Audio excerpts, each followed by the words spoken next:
Now, of the 20 countries represented at the meeting in Pittsburgh, just 2 of them account for much of the world's greenhouse gas emissions. We're talking, of course, about the U.S. and of China. Their cooperation is key to any agreement reached on combating, climate change, which is a major focus of this meeting. For more on the relationship, we're joined here by Elliott Feldman. He heads the international practice at Baker Hostetler, and he joins us from Washington. Elliott, thank you very much for joining us. I know that you have had a lot of experience, certainly with China trade relations and such. So talk to us about the relationship. We know what's been going on with tires. Is that going to be an issue when there are talks on other matters at the G20? I think there will be trade issues, but they won't be very manifest in the public portion of the G20 summit. I would anticipate a lot of private conversations. I anticipate that the president of both countries will have things to say to each other, but I don't think trade will play much of a role in the public concerns of the G20.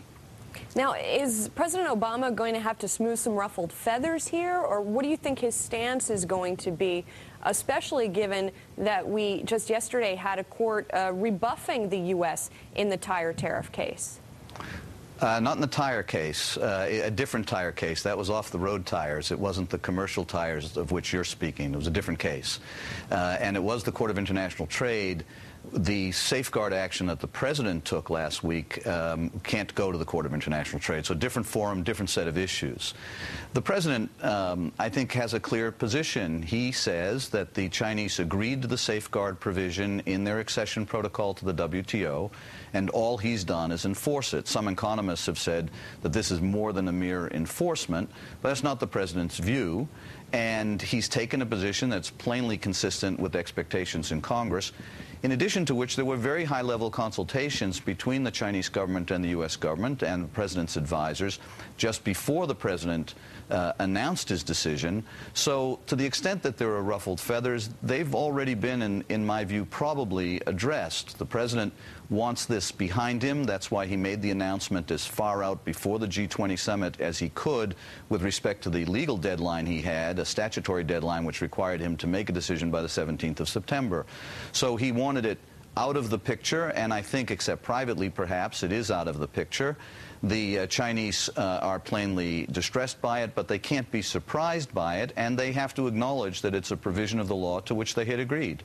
So you said there may be private discussions about this, but when we look at the issues that are going to be discussed publicly, climate change, for example, do you think it'll be more a matter of the U.S. and China actually being on the same side on that issue? Well, they're naturally not on the same side because the United States is a developed country that and China is a developing country, and China has a perceived need to be less environmentally friendly now as it develops, and points to having raised 200 million people out of poverty in the last 20 years, an astonishing accomplishment with no rival in world history. But both countries burn coal, and both countries know that they have to do something about the burning of coal.